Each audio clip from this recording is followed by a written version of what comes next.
24वां अध्याय। राहु आदि की स्थिति, अतलादि नीचे के लोकों का वर्णन। श्री शुकदेव जी कहते हैं, परीक्षित, कुछ लोगों का कथन है कि सूर्य से 10,000 योजन नीचे राहु नक्षत्रों के समान घूमता है। इसने भगवान की कृपा से ही देवत्व और ग्रहत्व प्राप्त किया है। स्वयं यह सिंह का पुत्र असुराधम होने के कारण किसी प्रकार इस पद के योग्य नहीं है। इसके जन्म और कर्मों का हम आगे वर्णन करेंगे। सूर्य का जो यह अत्यंत तपता हुआ मंडल है, उसका विस्तार 10,000 योजन बतलाया जाता है। इसी प्रकार चंद्रमंडल का विस्तार 12,000 योजन है और राहु का 13,000 योजन। अमृतपान के समय राहु देवता के वेश में सूर्य और चंद्रमा के बीच में आकर बैठ गया था। उस समय सूर्य और चंद्रमा ने इसका भेद खोल दिया था। उस वैर को याद करके यह अमावस्या और पूर्णिमा के दिन उन पर आक्रमण करता है। यह देखकर भगवान ने सूर्य और चंद्रमा की रक्षा के लिए उन दोनों के पास अपने प्रिय आयुध सुदर्शन चक्र को नियुक्त कर दिया है। वह निरंतर घूमता रहता है, इसलिए राहु उसके असह्य तेज से उद्विग्न और चकित चित्त होकर मुहूर्त मात्र उनके सामने टिककर फिर सहसा लौट आता है।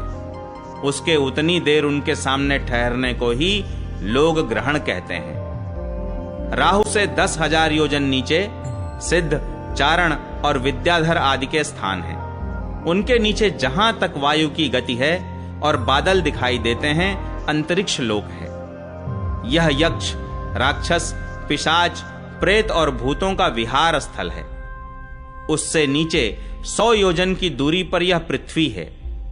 जहां तक हंस, गिद्ध, बाज और गरुड़ आदि प्रधान प्रधान पक्षी उड़ सकते हैं, वहीं तक इसकी सीमा है। पृथ्वी के विस्तार और स्थिति आदि का वर्णन तो हो ही चुका है। इसके भी नीचे अतल, वितल, सुतल, तलातल, महातल, रसातल और पाताल नाम के 7 भूविवर अर्थात भूगर्भ स्थित बिल या लोक हैं। ये एक के नीचे एक 10-10 हजार योजन की दूरी पर स्थित हैं और इनमें से प्रत्येक की लंबाई चौड़ाई भी 10-10 हजार योजन ही है। ये भूमि के बिल भी एक प्रकार के स्वर्ग ही हैं। इनमें स्वर्ग से भी अधिक विषय भोग, ऐश्वर्य, आनंद, संतान सुख और धन संपत्ति है। यहाँ के वैभवपूर्ण भवन, उद्यान और क्रीड़ा स्थलों में दैत्य, दानव और नाग तरह तरह की मायामयी क्रीड़ाएं करते हुए निवास करते हैं। वे सब गार्हस्थ धर्म का पालन करने वाले हैं। उनके स्त्री, पुत्र, बंधु, बांधव और सेवक लोग उनसे बड़ा प्रेम रखते हैं और सदा प्रसन्न चित्त रहते हैं। उनके भोगों में बाधा डालने की इंद्रादि में भी सामर्थ्य नहीं है। महाराज, इन बिलों में मायावी मय दानव की बनाई हुई अनेकों पुरियां शोभा से जगमगा रही हैं, जो अनेक जाति की सुंदर सुंदर श्रेष्ठ मणियों से रचे हुए चित्र विचित्र भवन, परकोटे, नगर द्वार, सभा भवन, मंदिर, बड़े बड़े आंगन और गृहों से सुशोभित हैं, तथा जिनकी कृत्रिम भूमियों पर नाग और असुरों के जोड़े एवं कबूतर, तोता और मैना आदि पक्षी किलोल करते रहते हैं। ऐसे पातालाधिपतियों के भव्य भवन उन पुरियों की शोभा बढ़ाते हैं। वहां के बगीचे भी अपनी शोभा से देवलोक के उद्यानों की शोभा को मात करते हैं। उनमें अनेकों वृक्ष हैं, जिनकी सुंदर डालियां फल फूलों के गुच्छों और कोमल कोपलों के भार से झुकी रहती हैं, तथा जिन्हें तरह तरह की लताओं ने अपने अंग पाश से बांध रखा है। वहां जो निर्मल जल से भरे हुए अनेकों जलाशय हैं, उनमें विविध विहंगों के जोड़े विलास करते रहते हैं। इन वृक्षों और जलाशयों की सुषमा से वे उद्यान बड़ी शोभा पा रहे हैं। उन जलाशयों में रहने वाली मछलियां जब खिलवाड़ करती हुई उछलती हैं, तब उनका जल हिल उठता है। साथ ही जल के ऊपर उगे हुए कमल, कुमुद, कुवलय, कल्हार, नीलकमल, लाल कमल और शतपत्र कमल आदि के समुदाय भी हिलने लगते हैं। इन कमलों के वनों में रहने वाले पक्षी अविराम क्रीड़ा कौतुक करते हुए भांति भांति की बड़ी मीठी बोली बोलते रहते हैं, जिसे सुनकर मन और इंद्रियों को बड़ा ही आह्लाद होता है। उस समय समस्त इंद्रियों में उत्सव सा छा जाता है। वहां सूर्य का प्रकाश नहीं जाता, इसलिए दिन रात आदि काल विभाग का भी कोई खटका नहीं देखा जाता। वहां के संपूर्ण अंधकार को बड़े बड़े नागों के मस्तकों की मणियां ही दूर करती हैं। इन लोकों के निवासी जिन औषधि, रस, रसायन, अन्न, पान और स्नान आदि का सेवन करते हैं, वे सभी पदार्थ दिव्य होते हैं। इन दिव्य वस्तुओं के सेवन से उन्हें मानसिक या शारीरिक रोग नहीं होते तथा झुर्रियां पड़ जाना, बाल पक जाना, बुढ़ापा आ जाना, देह का कांतिहीन हो जाना, शरीर में से दुर्गंध आना, पसीना चूना, थकावट अथवा शिथिलता आना तथा आयु के साथ शरीर की अवस्थाओं का बदलना, ये कोई विकार नहीं होते। वे सदा सुंदर, स्वस्थ, जवान और शक्ति संपन्न रहते हैं। उन पुण्य पुरुषों की भगवान के तेज रूप सुदर्शन चक्र के सिवा और किसी साधन से मृत्यु नहीं हो सकती। सुदर्शन चक्र के तो आते ही भय के कारण असुर रमणियों का गर्भस्राव और गर्भपात हो जाता है। अतल लोक में मय दानव का पुत्र असुर बल रहता है। उसने 96 प्रकार की माया रची है। उनमें से कोई कोई आज भी मायावी पुरुषों में पाई जाती है। उसने एक बार जम्हाई ली थी। उस समय उसके मुख से स्वैरिणी अर्थात केवल अपने वर्ण के पुरुषों से रमण करने वाली, कामिनी अर्थात अन्य वर्णों के पुरुषों से भी समागम करने वाली, और पुंश्चली अर्थात अत्यंत चंचल स्वभाव वाली 3 प्रकार की स्त्रियां उत्पन्न हुईं। ये उस लोक में रहने वाले पुरुषों को हाटक नाम का रस पिलाकर संभोग करने में समर्थ बना लेती हैं और फिर उनके साथ अपनी हाव भावमयी चितवन, प्रेममयी मुस्कान, प्रेमालाप और आलिंगन आदि के द्वारा यथेष्ट रमण करती हैं। उस हाटक रस को पीकर मनुष्य मदांध सा हो जाता है और अपने को 10,000 हाथियों के समान बलवान समझकर मैं ईश्वर हूं, मैं सिद्ध हूं, इस प्रकार बढ़ बढ़कर बातें करने लगता है। उसके नीचे वितल लोक में भगवान हाटकेश्वर नामक महादेव जी अपने पार्षद भूत गणों के सहित रहते हैं। वे प्रजापति की सृष्टि की वृद्धि के लिए भवानी के साथ विहार करते रहते हैं। उन दोनों के तेज से वहां हाटकी नाम की एक श्रेष्ठ नदी निकली है। उसके जल को वायु से प्रज्वलित अग्नि बड़े उत्साह से पीता है। वह जो हाटक नाम का सोना थूकता है, उससे बने हुए आभूषणों को दैत्यराजों के अंतःपुरों में स्त्री पुरुष सभी धारण करते हैं। वितल के नीचे सुतल लोक है। उसमें महायशस्वी पवित्र कीर्ति विरोचन पुत्र बलि रहते हैं। भगवान ने इंद्र का प्रिय करने के लिए अदिति के गर्भ से वट वामन रूप में अवतीर्ण होकर उनसे 3 लोक छीन लिए थे। फिर भगवान की कृपा से ही उनका इस लोक में प्रवेश हुआ। यहां उन्हें जैसी उत्कृष्ट संपत्ति मिली हुई है, वैसी इंद्रादि के पास भी नहीं है। अतः वे उन्हीं पूज्यतम प्रभु की अपने धर्माचरण द्वारा आराधना करते हुए यहां आज भी निर्भयता पूर्वक रहते हैं। राजन, संपूर्ण जीवों के नियंता एवं आत्मस्वरूप परमात्मा भगवान वासुदेव जैसे पूज्यतम पवित्रतम पात्र के आने पर उन्हें परम श्रद्धा और आदर के साथ स्थिर चित्त से दिए हुए भूमिदान का यही कोई मुख्य फल नहीं है कि बलि को सुतल लोक का ऐश्वर्य प्राप्त हो गया।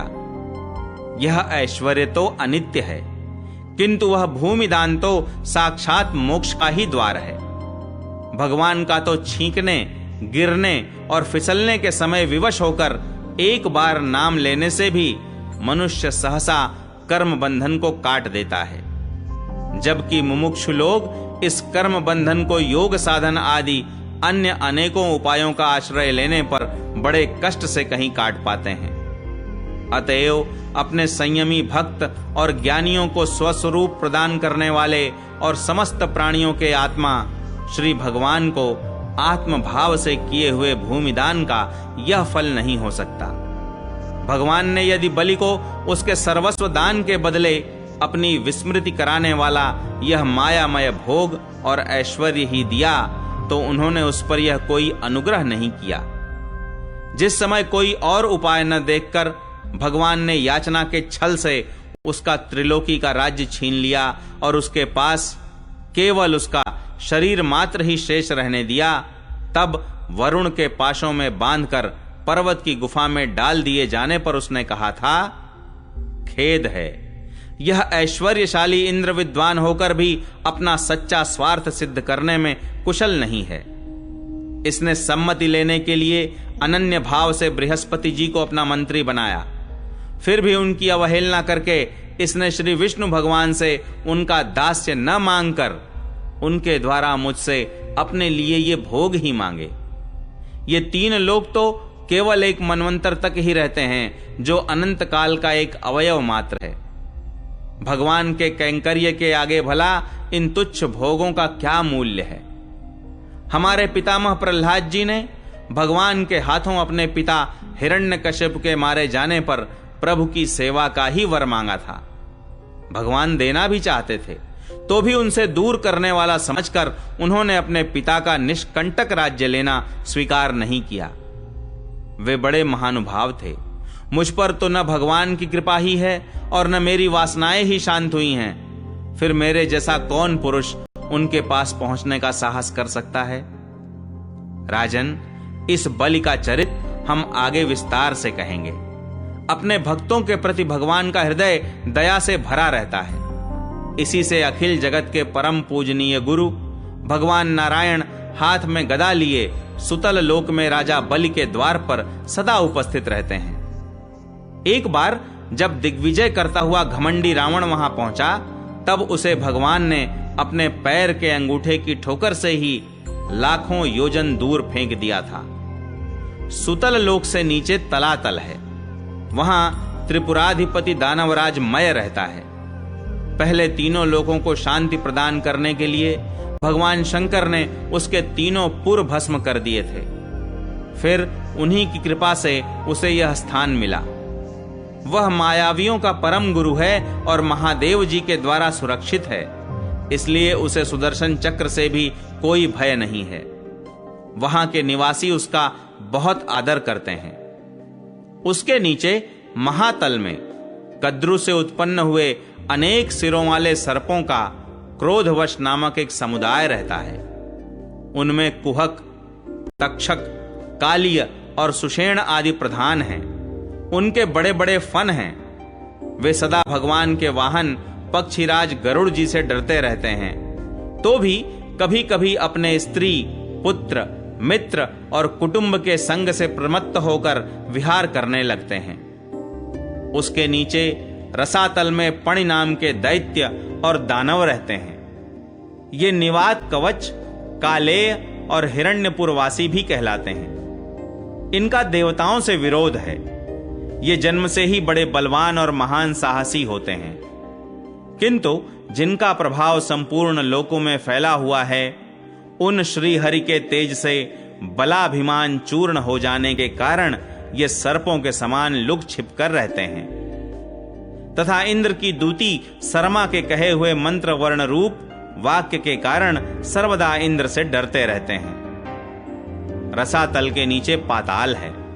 वहां शंख, कुलिक, महाशंख, श्वेत, धनंजय, धृतराष्ट्र, शंखचूड़, कंबल, अश्वतर और देवदत्त आदि बड़े क्रोधी और बड़े बड़े फनों वाले नाग रहते हैं। इनमें वासुकी प्रधान हैं। उनमें से किसी के 5, किसी के 7, किसी के 10, किसी के 100 और किसी के 1000 सिर हैं। उनके फनों की दमकती हुई मणियां अपने प्रकाश से पाताल लोक का सारा अंधकार नष्ट कर देती हैं।